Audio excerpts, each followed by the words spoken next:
On today's episode of Behind the Mic, Tekashi 6ix9ine and Ariana Grande are battling for number one on Billboard. So Tekashi is obviously pissed off about this. He feels like he was cheated out of the number one spot. Now 6ix9ine is claiming that half of those 60,000 units were bought with 6 credit cards. Now Jay-Z and Nicki Minaj actually came out with this years ago about Billboard being corrupt and saying that you can buy number ones. Starting off with another podcast called Call Her Daddy. But recently the two hosts have split and have sort of turned on each other, some would say. This podcast is owned by a company called Barstool Sports, which is a sports and pop culture blog. Now this happens a lot in Hollywood where a media company or a record label will sign someone to host a show. And this happened with Barstool. When they signed Sophia and Alex, Call Her Daddy was not a popular podcast. It was just beginning. 1 year after Alex and Sophia signed the contract, he apparently offered them a $500,000 salary and the rights to own the IP, but they had to finish their contract. She pretty much told them they'll be hearing from her lawyers.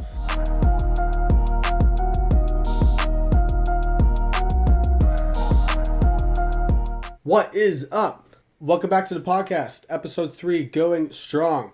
Guys, I'm really enjoying doing this podcast. It might not seem like I am, but truly I do like doing it. It's a little slow right now at the start, but believe me, as time goes on, it'll get better.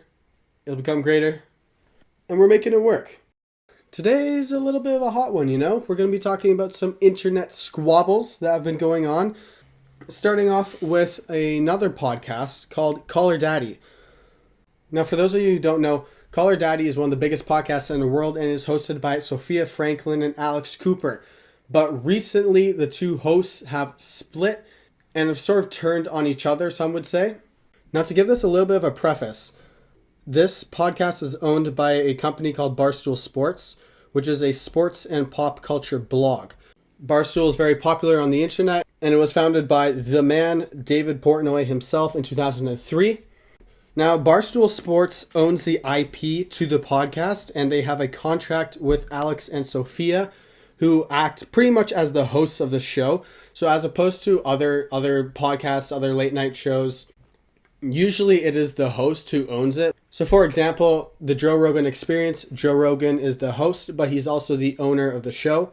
So he makes the decisions on what happens, what he gets to talk about, all that stuff.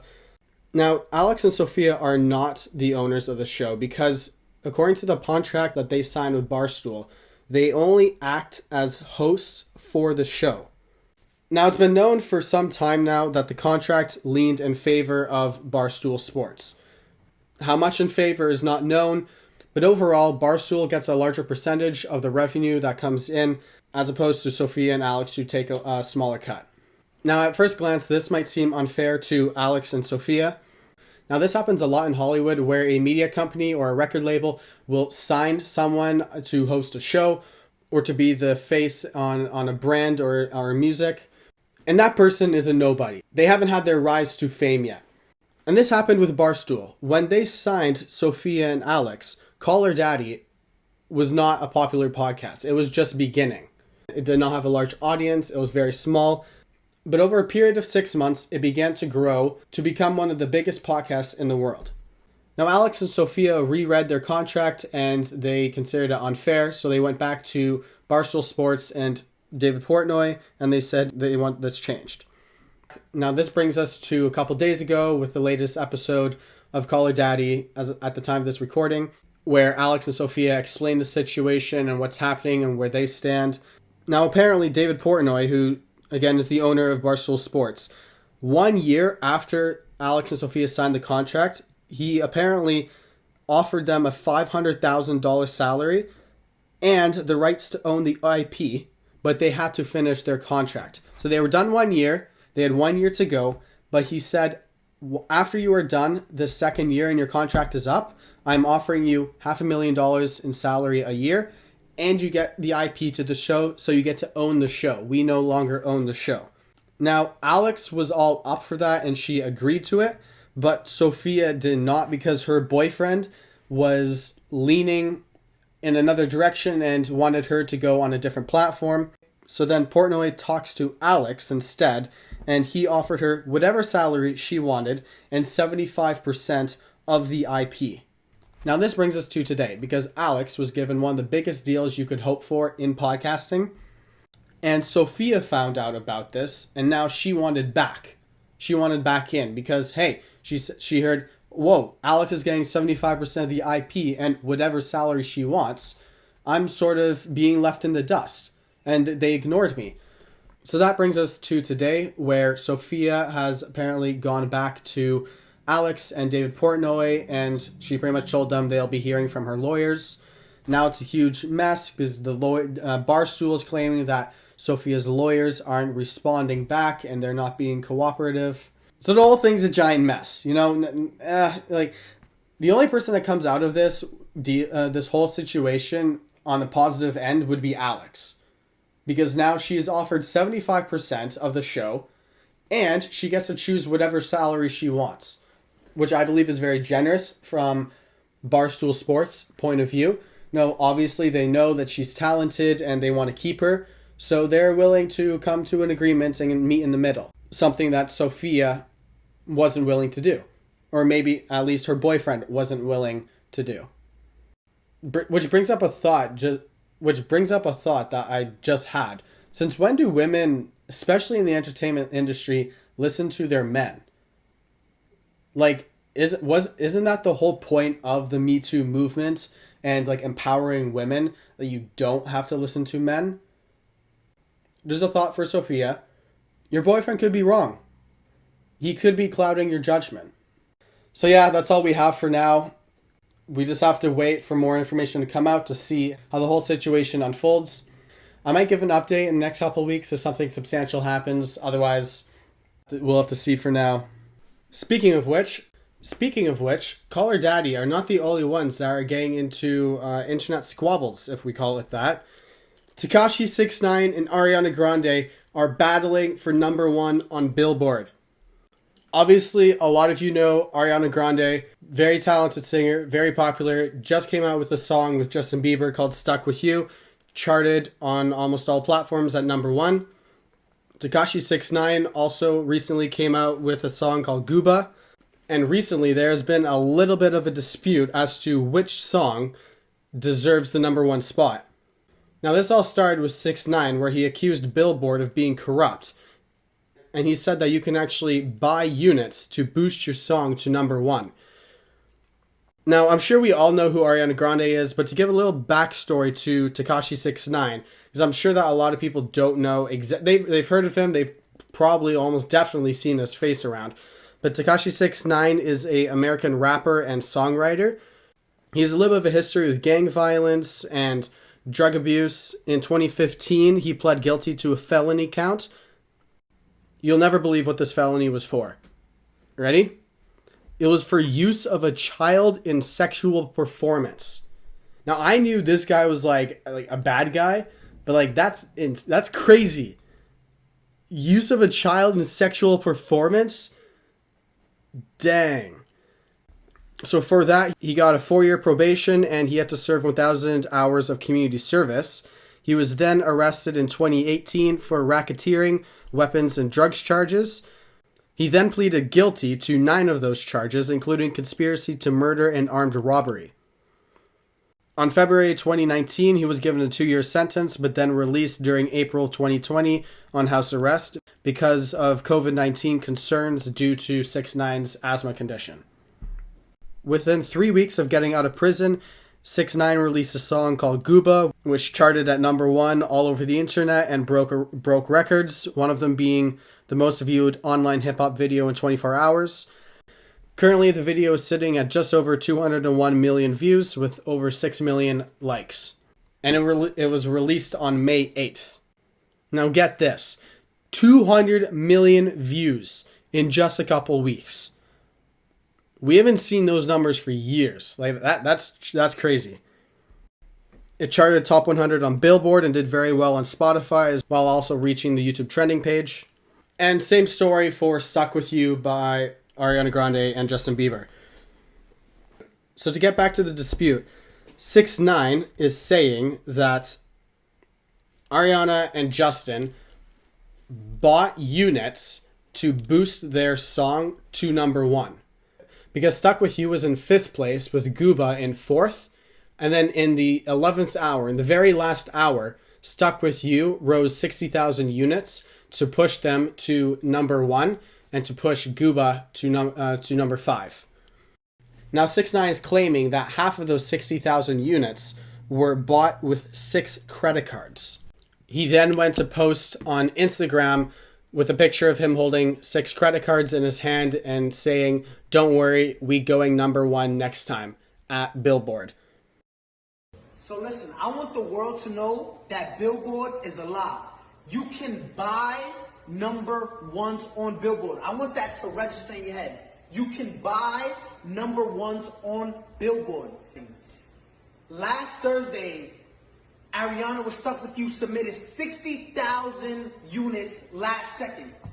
With the investigation, we found this. They purchased half of those things with 6 credit cards. When we asked where was those 6 credit cards linked to, Billboard said we can't disclose that information. Understand this. They bought 30,000 and so units with 6 credit cards.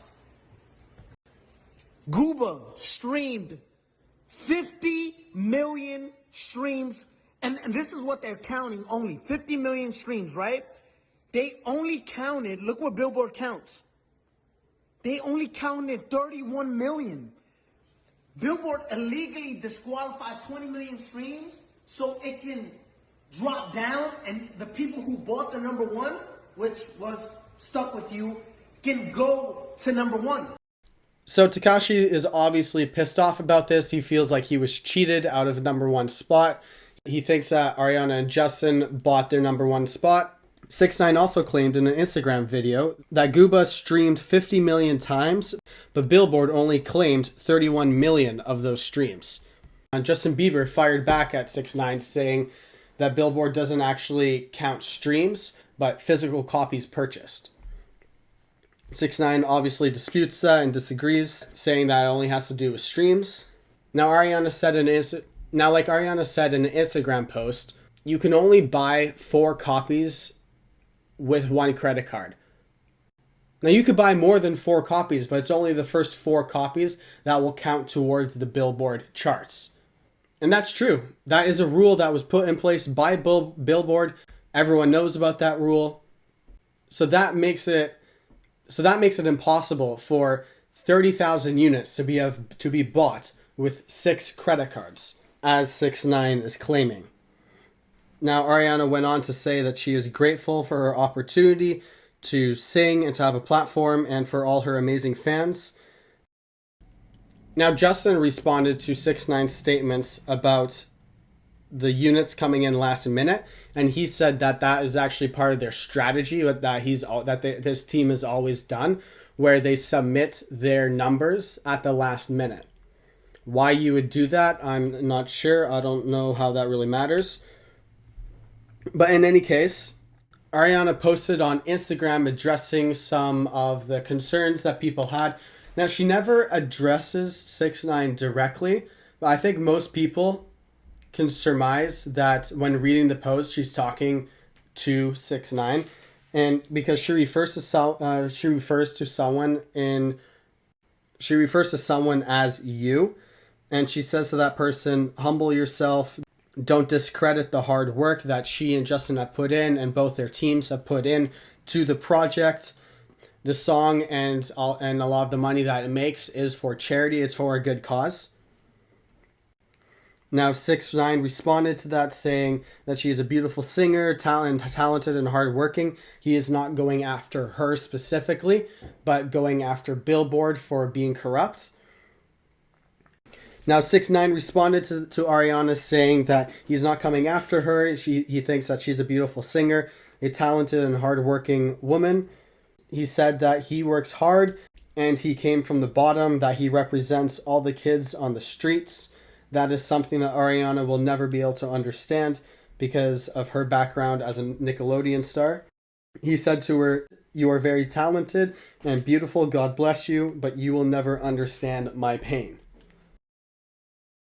And I just wanted to say thank you so much for your support. I'm stuck with you all week. It's a really beautiful thing that we're doing.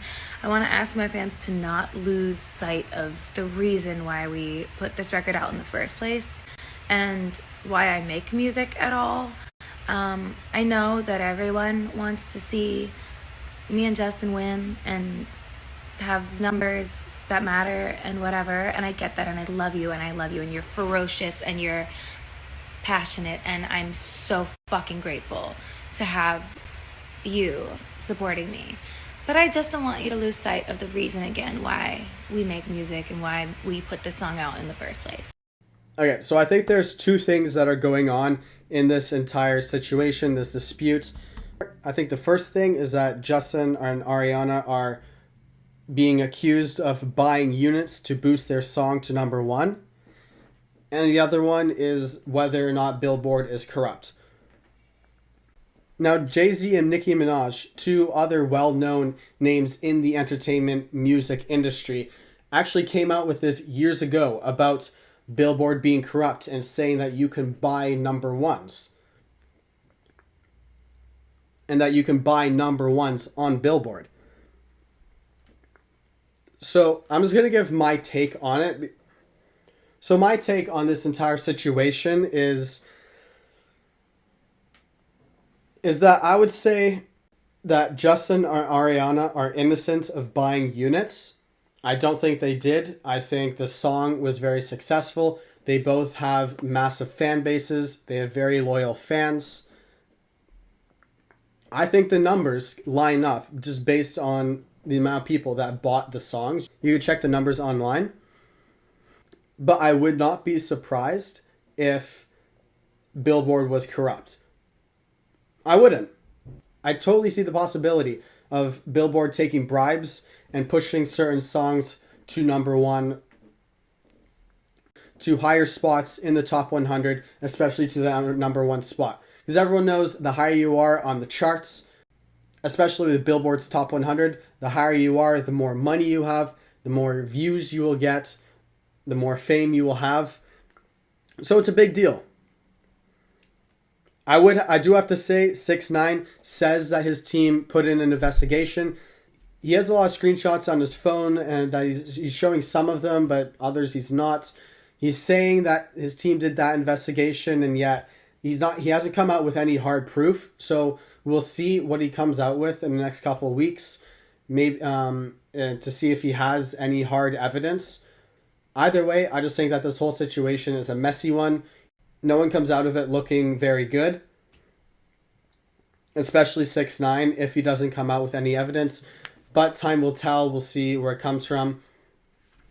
I hope you enjoyed today's episode. Continue to give me feedback. Continue your support for the podcast by watching and liking the videos, as well as letting me know what you think in the comments. Or you can let me know on Instagram at Michael Ezinga. That is all for today. I hope you enjoyed, and I'll catch you in the next one. Peace.